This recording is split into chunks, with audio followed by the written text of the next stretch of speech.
नमस्कार साथियों, मैं कुणाल आप सभी का संस्कृति आईएएस यूट्यूब चैनल पे स्वागत करता हूं।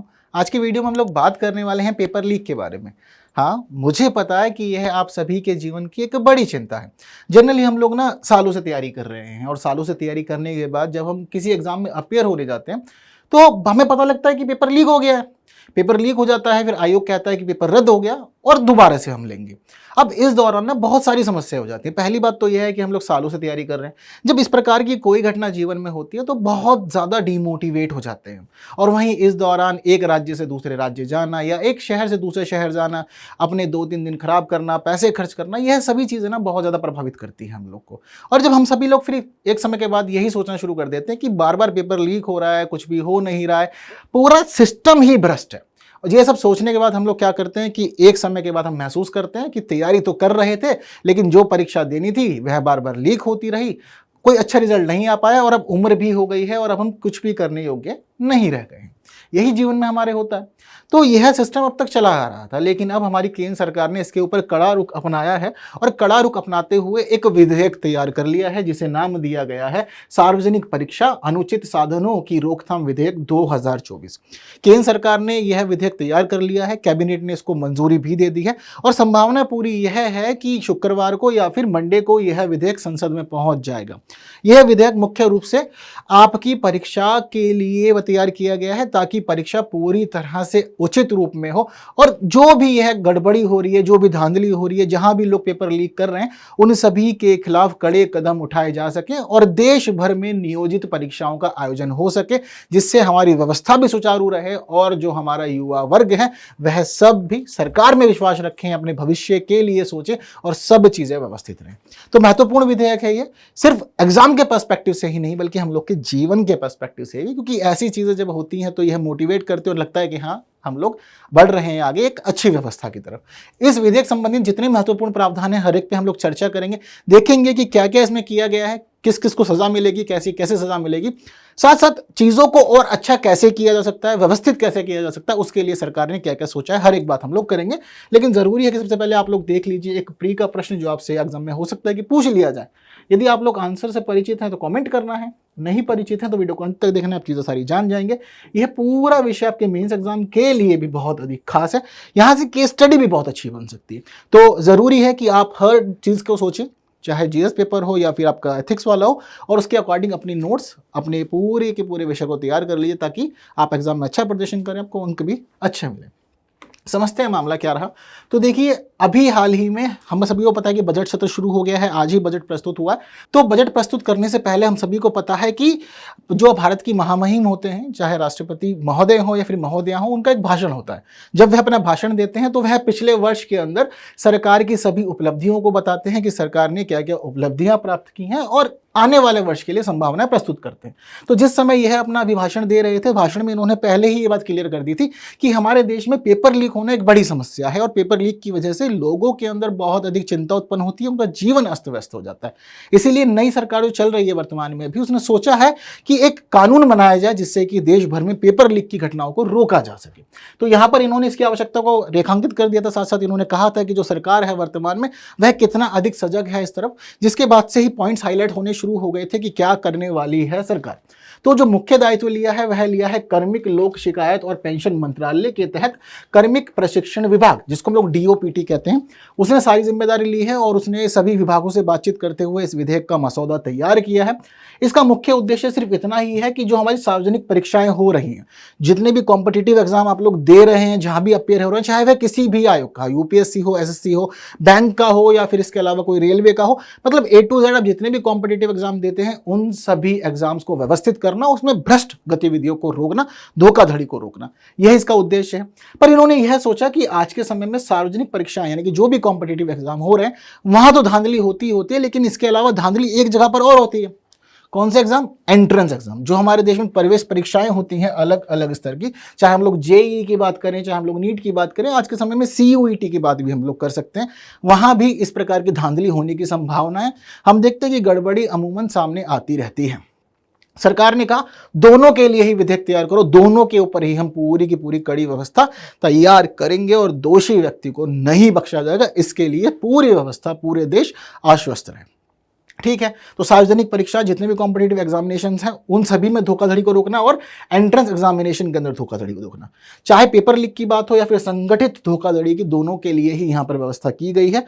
हर एक प्रकार से चीजों को सोच लिया गया है। इसके साथ ही इस विधेयक के अंदर एनटीए के द्वारा आयोजित की जाने वाली कंप्यूटर आधारित परीक्षाओं को भी शामिल किया गया है। एनटीए जितनी भी एग्जाम लेता है उसके लिए व्यवस्था की गई है कि भाई चीजें होनी चाहिए, मतलब जो आयोग वगैरह ले रहे हैं उन सबका ठीक है। एनटीए जितने एग्जाम कंडक्ट करेगा पूरे वर्ष भर के अंदर, उन सभी को भी इसी विधेयक में शामिल किया गया। और यहाँ भी कोई गड़बड़ी पाई जाती है तो भी कार्रवाई वही होगी जो अन्य मामलों में हो रही है। ठीक है।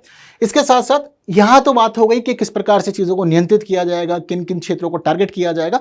इसके साथ ही यहां पर यह भी बात की गई है कि एक उच्च स्तरीय राष्ट्रीय तकनीक समिति बनाई जाएगी सभी कॉम्पिटिटिव एग्जाम्स को नियंत्रित करने के लिए, व्यवस्थित करने के लिए। और यह जो उच्च स्तरीय राष्ट्रीय तकनीक समिति होगी, इसके ऊपर कुछ खास जिम्मेदारियां होंगी और इसे उसकी दिशा में काम करना होगा लगातार। क्या क्या जिम्मेदारी है? डिजिटल प्लेटफॉर्म के प्रबंध के लिए प्रोटोकॉल विकसित करना। हम लोग जर्नली देखते हैं कि पेपर लीक इस प्रकार से हो रहा है, कंप्यूटर किसी और रूम में है, ऑपरेट किसी और रूम से हो रहा है, हैकिंग वगैरह चल रही होती है, या छोटे छोटे डिवाइस लेकर के जो कैंडिडेट होते हैं वह पहुंच जाते हैं और चीटिंग करते हैं और सक्सेस हो जाते हैं। तो यहाँ पर ये जो समिति है, इसके पास जिम्मेदारी है कि आपको डिजिटल प्लेटफॉर्म के मेंटेनेंस के लिए, मैनेजमेंट के लिए प्रोटोकॉल विकसित करना है कि किस किस प्रकार से होगा, और आप जो भी प्रोटोकॉल निर्धारित करेंगे वह पूरे देश में एक रूप से लागू होगी। इसके साथ ही आप सुझाव करेंगे कि हम अभेद आईटी सुरक्षा कैसे सुनिश्चित कर सकते हैं। आज के समय में सब चीजें हो तो आईटी के माध्यम से ही रही है, लेकिन इसको अभेद कैसे बनाया जाए, क्योंकि अभी का जो सिस्टम चल रहा है वो भेद है और कहीं ना कहीं चीजों को मैनेज किया जा रहा है, छेड़छाड़ हो रही है, जिसकी वजह से धोखाधड़ी हो रही है, करप्शन बढ़ रहा है, चीजें गड़बड़ हो रही हैं, और जो एक न्याय संगत व्यवस्था होनी चाहिए हम कहीं ना कहीं उससे भी दूर हैं। तो उसके लिए जरूरी है कि हमारा जो आईटी सिस्टम है, आईटी सिक्योरिटी है, वह पूरी तरह से अभेद रहे। तो उसके लिए जो भी विकल्प हो सकते हैं आप उनको खोजिए। परीक्षा केंद्र चाहे कोई भी हो, कहीं भी सेंटर हो, चाहे दूर दराज के क्षेत्र में हो या फिर शहरी क्षेत्र के अंदर हो, कोई भी एग्जाम सेंटर जो है वह व्यापक इलेक्ट्रॉनिक निगरानी में रहेगा और हर एक चीज सुनिश्चित की जाएगी एक रूपता से। अलग अलग नहीं होगा पैटर्न, एक ही पैटर्न होगा और सभी जितने भी एग्जाम सेंटर हैं उनको पूरी तरह से सर्विलेंस में रखा जाएगा। साथ साथ यहां पर यह भी कहा गया है कि इसी समिति की जिम्मेदारी है कि आईटी स्ट्रक्चर के लिए और भौतिक बुनियादी ढांचे के लिए जो भी राष्ट्रीय मानक होंगे आपने वह भी तैयार करने हैं, उस पर भी ध्यान देना, और जो सेवा का स्तर होना चाहिए आपको वह भी ध्यान रखना है। तो आईटी और भौतिक बुनियादी ढांचा, चाहे एग्जामिनेशन सेंटर की बात हो, चाहे कमीशन की बात हो, चाहे फिर एग्जाम कंडक्ट करने वाली एजेंसी की बात हो, सबके लिए मानक बनाएंगे आप। उनकी सर्विस का स्टैंडर्ड क्या होना चाहिए वह भी आप निर्धारित करेंगे। यदि एजेंसीज एक्सेप्ट करती हैं आपकी बातों को तो हम उन्हें कहेंगे कि ठीक है आप एग्जाम कराइए। यदि उन्हें लगता है कि भाई चीजें ठीक नहीं है तो आप बिल्कुल दूर हो सकती हैं, हर एक चीज व्यवस्थित कर ली जाएगी। जरूरी नहीं है कि मतलब आपके अकॉर्डिंग चीजें चलेगी, सरकार कह रही है चीजें हमारे अकॉर्डिंग चलेगी, जो हम कहेंगे वैसे ही पूरे देश में एग्जाम होगा, वैसे ही पूरी व्यवस्था चलेगी और किसी को भी छेड़छाड़ का कोई मौका नहीं मिलेगा। सरकार इस विधेयक के माध्यम से यह सुनिश्चित कर रही है। जिस प्रकार से यह विधेयक प्रस्तुत किया गया हम सभी लोगों के लिए खास उम्मीदें हो गई हैं। अब हम आश्वस्त हो सकते हैं कि आने वाले समय में इस प्रकार की घटनाएं नहीं होंगी। अभी बीते वर्ष की बात थी, लोग अलग अलग जगह से पहुंचे थे बिहार पेपर देने के लिए। जब पेपर देके बाहर निकले बाद में पता लगा पेपर लीक हो गया। राजस्थान में देखते हैं कितनी घटनाएं इस प्रकार की हुई थी अभी पिछली सरकार के अंदर। तो यह हम सभी के लिए बड़ी चिंता का विषय है। हम लोगों को ये डिमोटिवेट करता है और हम नहीं चाहते कि देश में इस प्रकार की गतिविधियां आगे हो, और सरकार इस तरफ पूरा ध्यान दे रही है। इसके साथ साथ ही आप सभी को पता होना चाहिए कि अगर आने वाले समय में कभी भी कोई भी व्यक्ति पकड़ा गया या देखा गया कि संगठनात्मक धोखाधड़ी हो रही है पेपर लीक के मामले में और एग्जामिनेशन सेंटर के मामले में या किसी भी कॉम्पिटिटिव एग्जाम के मामले में, तो जो भी दोषी होगा उसके लिए कड़ी सजा का प्रावधान इन्होंने कर लिया है।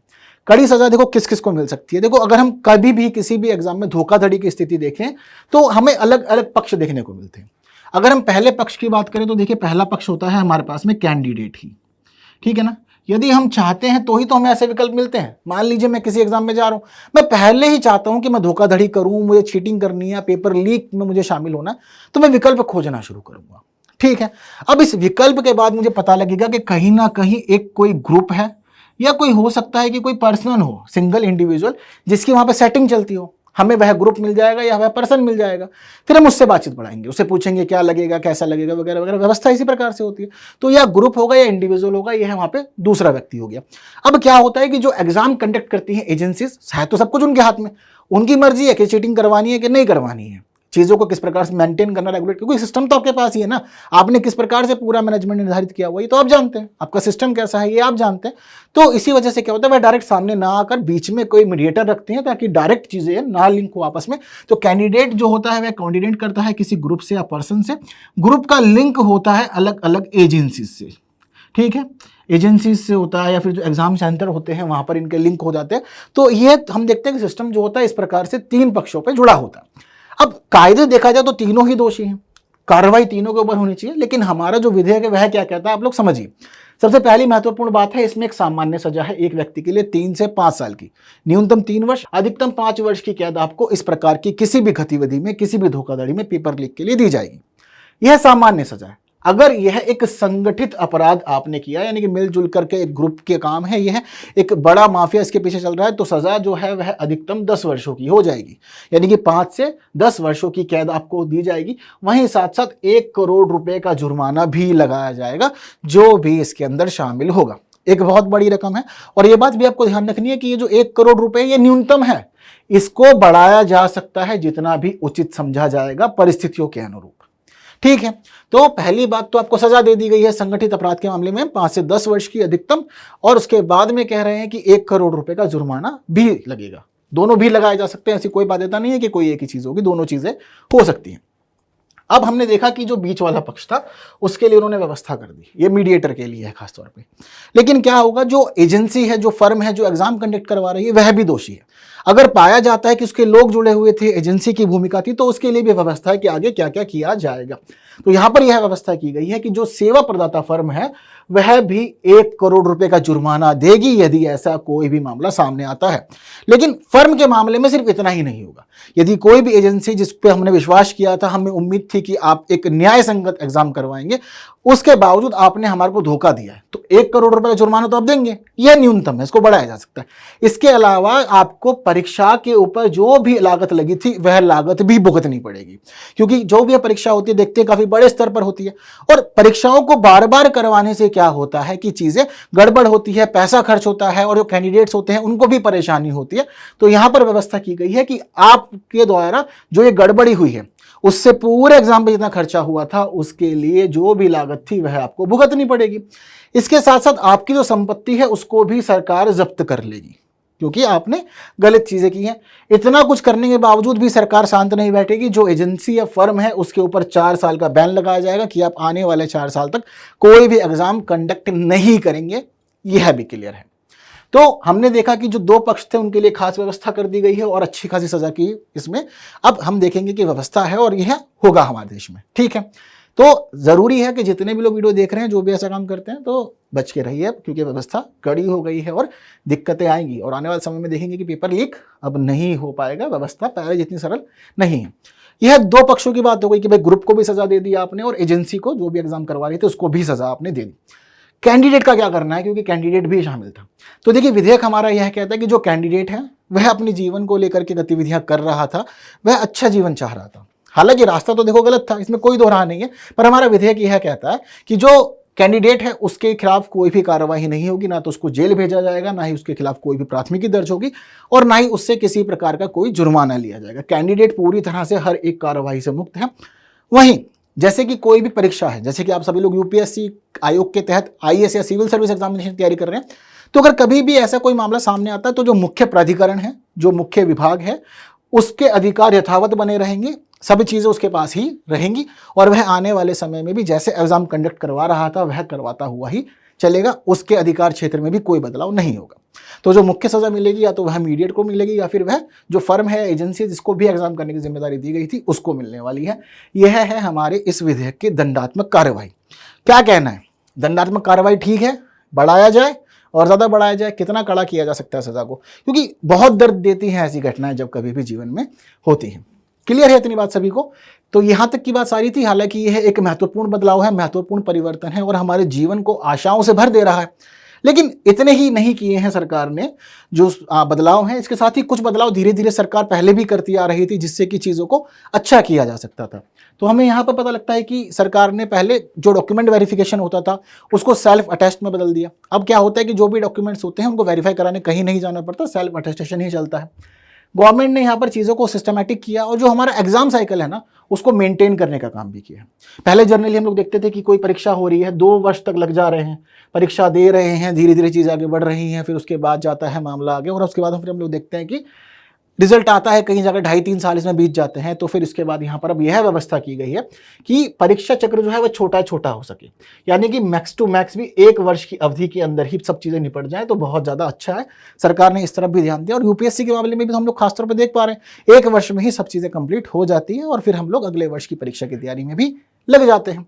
गवर्नमेंट ने यह भी फैसला किया है जो ग्रुप सी और ग्रुप डी के लिए परीक्षाएं होती हैं उनमें कोई इंटरव्यू नहीं होगा, सिर्फ आपने एग्जाम देना है, डॉक्यूमेंट वेरिफिकेशन कराएंगे आपको, उसके बाद जितने भी लोग सिलेक्ट होंगे उनको ज्वाइनिंग करवा दिया जाएगा।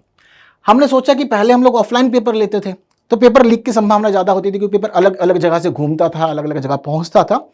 अब जैसे कि आपको मैं अपना रियल लाइफ एक्सपीरियंस बताऊं, एसएससी के मामले में अगर आज से हम लोग 10 साल पहले की बात करें, 2013-14 की बात है, एसएससी के जितने भी एग्जाम हुआ करते थे सब ऑफलाइन हुआ करते थे और शीट जो हुआ करती थी वह अलग अलग सेंटर्स पे पहुंचाई जाती थी और गवर्नमेंट स्कूल्स के अंदर ही एग्जाम इसके हुआ करते थे। जनरली हम लोग यह देखते थे गवर्नमेंट स्कूल में या प्राइवेट स्कूल में जो भी ट्रस्टवर्दी हुआ करते थे वहां पर कंडक्ट कराए जाते थे। फिर बाद में इन्होंने सिस्टम पूरा का पूरा ऑनलाइन कर दिया था, तो तब से ऑनलाइन परीक्षा ही एसएससी ले रहा है।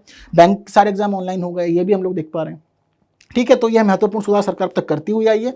इसके अलावा अब जो हमारे अपॉइंटमेंट लेटर होते हैं वह सब भी रोजगार मेले में दिए जाते हैं और अब डिजिटल फॉर्म में दिए जाते हैं।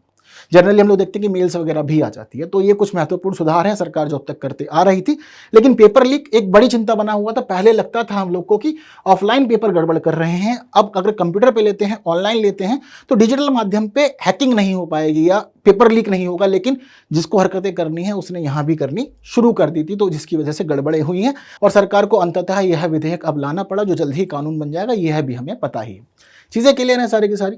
तो सारी की सारी बातें आपके एग्जाम के हिसाब से बहुत ज़्यादा महत्वपूर्ण हैं। ठीक है, चाहे हम लोग बात करें यूपीएससी की या किसी और एग्जाम की, हर एक मामले में खास है, हमारे जीवन के लिए खास है। वहीं खास इस मामले में भी है कि प्री का एक कुछ इस प्रकार का प्रश्न आपसे पूछा जा सकता है जिसके लिए आपको तैयार रहना है। तो यदि अब आप लोग चीज़ों को समझ गए हैं तो आंसर बेझिझक कमेंट कीजिए, अपने विचार भी कमेंट कीजिए। हम सभी आपके जितने भी विचार होते हैं, पढ़ते हैं, जानते समझते हैं, चीज़ों को एनालिसिस करते हैं, तो कमेंट ज़रूर करना है, लाइक के बिना नहीं जाना है। और हाँ, साथ साथ मेंस के अपने नोट्स जरूर बना लीजिएगा ताकि एग्जाम में कहीं भी कुछ भी बातचीत हो तो आप लोग इजीली चीज़ों को लिख सकें। ठीक, तो सेशन अच्छा लगा है, इन्फॉर्मेशन अच्छी लगी है, आप किसी और को भी बताना चाहते हैं तो वीडियो बाकी साथियों तक जरूर शेयर करना है, लाइक के बिना नहीं जाना है, चीज़ें अच्छी लगी हैं तो। हाँ, आप लोग को आंसर भी चाहिए होगा तो देखिए आप लोग की स्क्रीन पर है, उम्मीद करता हूँ कि सही रहा होगा ये भी। तो अगली वीडियो में मुलाकात करते हैं हम लोग कुछ नई बातों के साथ, तब तक के लिए मुझे विदा दीजिए। Thank you so much.